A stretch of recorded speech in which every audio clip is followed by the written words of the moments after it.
नमस्कार, मैं हूँ हेमंत चढ़ार और आप देख रहे हैं मध्य प्रदेश का number 1 news channel the Bahujan news Damoh MP। चलिए अब देखते हैं दमोह और मध्य प्रदेश की सभी मुख्य खबरें फटाफट अंदाज में। इंदौर में स्थापित होगी स्वामी विवेकानंद की विश्व की सबसे ऊंची प्रतिमा। मुख्यमंत्री डॉक्टर मोहन यादव करेंगे भूमि पूजन। मध्य प्रदेश के इंदौर में स्थापित होगी स्वामी विवेकानंद जी की विश्व की सबसे ऊंची प्रतिमा। मुख्यमंत्री डॉक्टर मोहन यादव देवी अहिल्या सरोवर उद्यान में करेंगे भूमि पूजन। महापुरुषों के जीवन दर्शन से नई पीढ़ी को अवगत कराने की दिशा में इंदौर नगर निगम की ऐतिहासिक पहल। प्रतिमा की विशेषता, विभिन्न धातुओं के मिश्रण से तैयार इस प्रतिमा की ऊंचाई 39.6 फीट व संरचनात्मक आधार समेत कुल ऊंचाई लगभग 52 फीट होगी। वर्तमान में विश्व की सबसे ऊंची स्वामी जी की प्रतिमा कर्नाटक के उडुपी में स्थित है, जिसकी ऊंचाई 35 फीट है। इंदौर में स्थापित होने वाली प्रतिमा का निर्माण देश के सुप्रसिद्ध मूर्तिकार श्री नरेश कुमावत द्वारा किया जाएगा। अब स्वामी जी की प्रतिमा बनेगी इंदौर की नई पहचान, सांस्कृतिक गौरव और पर्यटन का होगा विस्तार।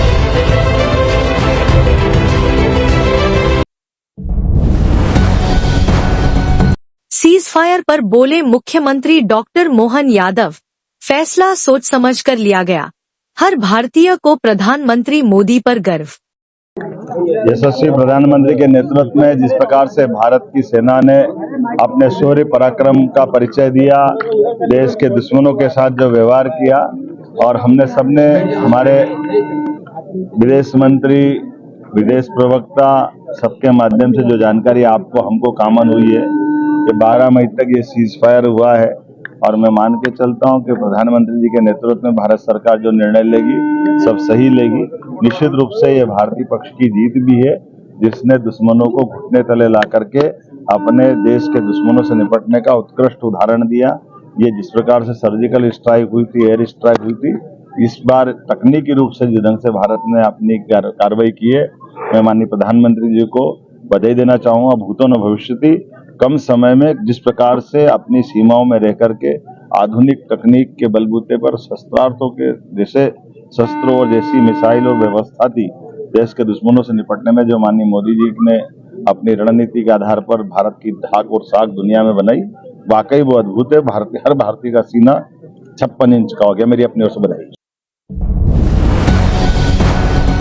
मध्य प्रदेश के सागर जिले के ढाना निवासी और दमोह जिले के बांकपुर पुलिस चौकी प्रभारी ASI राजेंद्र मिश्रा ने अपनी जान की परवाह किए बिना कर्तव्यपरायणता की मिसाल पेश की। हाल ही में बांकपुर रेलवे स्टेशन पर 2 युवकों की ट्रेन से गिरने की सूचना पर वे आरक्षक मोहम्मद यावर खान के साथ मौके पर पहुंचे। शवों को हटाने के प्रयास में वे स्वयं ट्रेन की चपेट में आ गए, जिससे ASI मिश्रा का एक हाथ कट गया। गंभीर घायल होने के बावजूद उन्होंने हिम्मत नहीं हारी और आज भी ड्यूटी पर तैनात है। उनकी इस बहादुरी पर मुख्यमंत्री डॉक्टर मोहन यादव ने उन्हें दमोह में आयोजित कार्यक्रम में प्रशस्ति पत्र व पुलिस मेडल देकर सम्मानित किया। साथ ही पुलिस विभाग को उन्हें आउट ऑफ टर्न प्रमोशन देने के निर्देश दिए। मुख्यमंत्री ने कहा, राजेंद्र मिश्रा और मोहम्मद यावर जैसे जवान हमारे प्रदेश की शान है। इन्होंने साहस और मानवता की अनूठी मिसाल पेश की है। मिश्रा का परिवार भी पुलिस विभाग से जुड़ा है और पूरे बुंदेलखंड में उनकी बहादुरी की सराहना हो रही है। अप्रिय घटना हुई थी जिसमें पैसेंजर ट्रेन से 2 व्यक्ति के गिरने की सूचना यहाँ पर मिली और उन 2 व्यक्तियों को बचाने के लिए यहाँ एक ASI जो है यहाँ पर राजेंद्र मिश्रा जी और मोहम्मद यावर, इन्होंने अपनी जान की परवाह ना करते हुए उन दोनों व्यक्तियों को, घायल व्यक्तियों को बचाने का प्रयास किया, जो कि बुरी तरह से ट्रेन की चपेट में आ गए थे। अपनी जान की परवाह किए बिना उन व्यक्तियों को बचाने में उन्होंने मदद की और ये अदम्य साहस का उन्होंने परिचय दिया और स्वयं घायल भी हुए। ट्रेन की चपेट में आने से उन्होंने अपना बायां हाथ गंवा दिया। उसके बाद भी बिल्कुल भी डरे नहीं, घबराए नहीं और आज मौका है जब माननीय मुख्यमंत्री जी ऐसे बहादुर को सम्मानित कर रहे हैं, प्रशस्ति पत्र और मेडल भेंट कर रहे हैं। मोहम्मद यावर खान जो कि डायल 100 के ड्राइवर थे उस वक्त, और श्री राजेंद्र मिश्रा ASI, जिन्होंने अपने हाथ भी गंवा दिया था इस घटना के समय। ऐसे दो महानुभावों को हम सम्मानित कर रहे हैं और ये मंच स्वयं को सम्मानित करता महसूस कर रहा है। आप सभी भी करतल ध्वनि से अभिनंदन करें ऐसे महान विभूतियों का।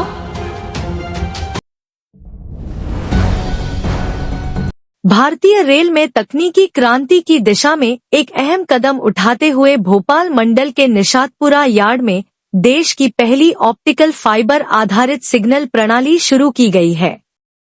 अब तक परंपरागत सिग्नल संचालन तारों के जरिए किया जाता था, जिसमें समय अधिक लगता था और खराबी की संभावना बनी रहती थी।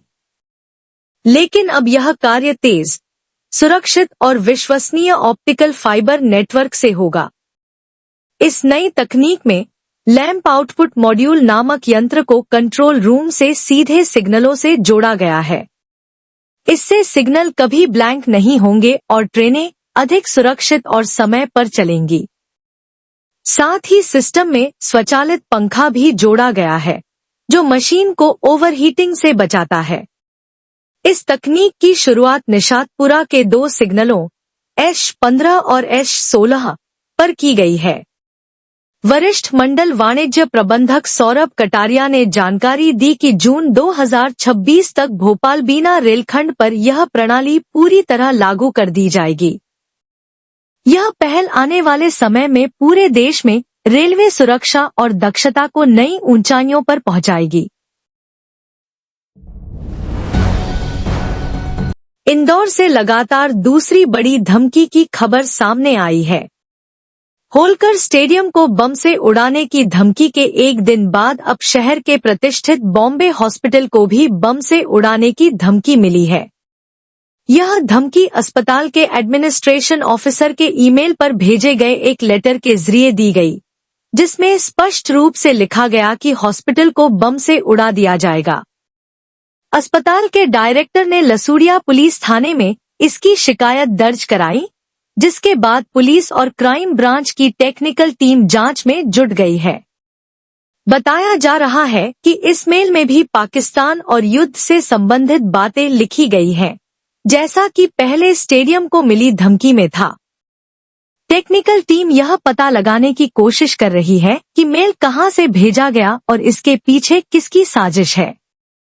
हालांकि अभी तक यह साफ नहीं हो पाया है कि यह कोई शरारती तत्व है या इसके पीछे कोई बड़ी साजिश है। फिलहाल अस्पताल और उसके आसपास की सुरक्षा बढ़ा दी गई है और पुलिस का कहना है कि जल्द ही आरोपी का पता लगा लिया जाएगा। ये 9 को एक जो ये 9 तारीख को ये बॉम्बे हॉस्पिटल है, वहाँ पर एक बम से हमले की धमकी का एक मेल आया है, जिसमें कि जो मेल भेजने वाला सेंडर्स है वो दिव्यज प्रभाकर लक्ष्मी @gmail.com से उसका मेल आना बताया गया। लगभग 9:30 बजे के करीब ये मेल आया और इसी प्रकार का ही मेल उसमें होलकर स्टेडियम के उसकी ईमेल आईडी पर आया है। तो फिलहाल इसमें BVNS 351 के तहत केस रजिस्टर किया कर इन्वेस्टिगेशन लिया गया था लसूड़िया में।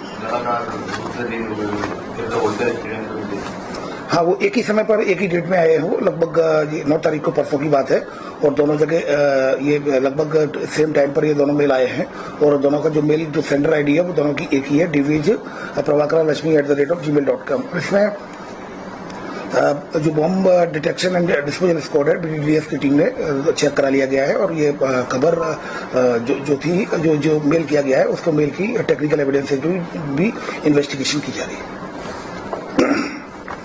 Subscribe the Bahujan News and like this video.